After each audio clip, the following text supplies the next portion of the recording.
കല്യാണം ഇനി വേറെ level. Basid wedding mall, Basid arcade, Poongottukulam, Tirur. Tirur നിയോജക മണ്ഡലം ഇടത് സ്ഥാനാർത്ഥി വി അബ്ദുറഹ്മാൻ തിരൂർ പൊറൂർ LP സ്കൂളിൽ വോട്ട് രേഖപ്പെടുത്തി. കുടുംബത്തോടൊപ്പം എത്തിയാണ് വോട്ട് രേഖപ്പെടുത്തിയത്. നല്ല ഭൂരിപക്ഷത്തോടെ തന്നെ വിജയിക്കുമെന്നും ഇത്തവണ നല്ല രീതിയിലുള്ള പോളിംഗ് ഉണ്ടാവുമെന്നും അദ്ദേഹം പറഞ്ഞു. തെറ്റായ പ്രചരണം ജനം തിരിച്ചറിയുമെന്നും അദ്ദേഹം കൂട്ടിച്ചേർത്തു.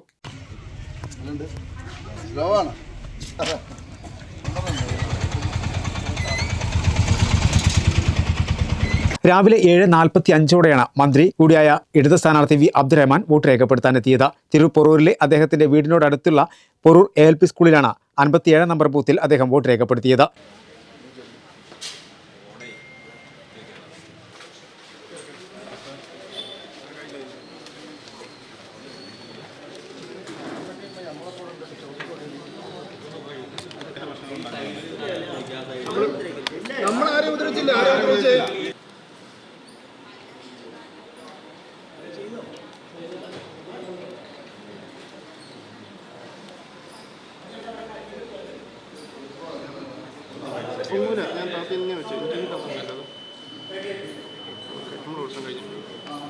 ഭാര്യയ്ക്കും മക്കൾക്കുമൊപ്പമാണ് അദ്ദേഹം വോട്ട് രേഖപ്പെടുത്താനെത്തിയത്.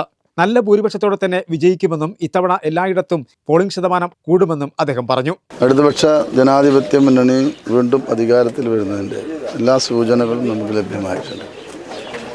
എല്ലാ പ്രദേശങ്ങളിലും ജനങ്ങൾ വളരെ ആവേശത്തോടെ തന്നെ മുന്നണിക്ക് വോട്ട് ചെയ്യുന്ന ഒരു സിറ്റുവേഷനാണ് ഇപ്പോൾ ഉള്ളത്. തീർച്ചയായും ഇത്തവണ വീണ്ടും ഇടതുപക്ഷ ഗവൺമെൻറ് കേരളത്തിൽ അധികാരത്തിൽ മാറ്റമുണ്ടാവും. തിരുവിൽ മുന്നണി സ്ഥാനാർത്ഥി വിജയിക്കും. നല്ല ഭൂരിപക്ഷത്തോടെ തന്നെ വിജയിക്കാനാണ് സാധ്യത. മറ്റു പ്രശ്നങ്ങളൊന്നും ഇന്നേ വരെ ഞങ്ങളുടെ ശ്രദ്ധയിൽപ്പെട്ടിട്ടില്ല. ഈ പല സ്ഥലങ്ങളിലും വോട്ടിംഗ് മെഷീൻ തകരാറായിരുന്നു തുടങ്ങിയ വാർത്ത വരുന്നുണ്ട് രാവിലെ തന്നെ. സ്വാഭാവികമായി ഉണ്ടാവുമല്ലോ, എല്ലാ തവണയും ഉണ്ടാവുന്ന പെട്ടെന്ന് തന്നെ അത് മാറ്റാനും ഒക്കെ തന്നെ സംവിധാനം ഉണ്ടാവുമല്ലോ. അതൊന്നും ഒരു പ്രശ്നമില്ല. പക്ഷേ 5 മണിക്ക് മുമ്പ് തന്നെ ഒട്ടുമിക്ക വോട്ടർമാരും വോട്ട് ചെയ്യും. എല്ലാ രാഷ്ട്രീയ പാർട്ടികളും അതിനുവേണ്ടി ശ്രമിക്കുന്നുണ്ട്. അതുകൊണ്ട് വലിയ പ്രചരണം നടന്നിട്ടാണല്ലോ തെരഞ്ഞെടുപ്പിൽ മുൻകാലങ്ങളെ അപേക്ഷിച്ച്. അത് പോളിംഗ് ശതമാനത്തെ കൂട്ടാൻ സാധ്യതയുണ്ട്. ഇപ്പോൾ ഈ SIR കഴിഞ്ഞതിന് ശേഷമുള്ള ആദ്യത്തെ പോളിംഗ് ആയതുകൊണ്ട് തന്നെ മലപ്പുറമുള്ള പ്രദേശങ്ങളിൽ ഏറ്റവും നല്ല രീതിയിൽ പോളിംഗ് ഉണ്ടാകാനാണ് സാധ്യത.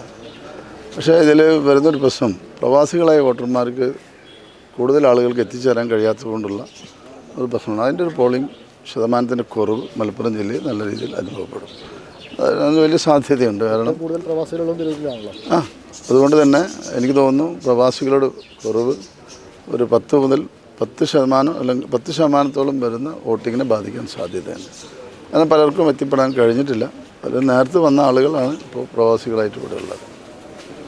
പക്ഷെ ഒരു കാര്യം വ്യക്തമാണ്, തിരൂരിൽ ജനങ്ങളുടെ പ്രതിഷേധം വർഷങ്ങളായി തിരൂരിൻ്റെ പിന്നോക്ക് പോക്കുള്ള പ്രതിഷേധം അത് രേഖപ്പെടുത്തും. കേരളത്തിൽ പൊതുവെ പ്രതിപക്ഷ പാർട്ടികളുടെ തെറ്റായിട്ടുള്ള പ്രചരണങ്ങൾ, ദുഷ്പ്രചരണങ്ങൾ ജനങ്ങൾ കൃത്യമായിട്ട് മനസ്സിലാക്കിയിട്ടുണ്ട്.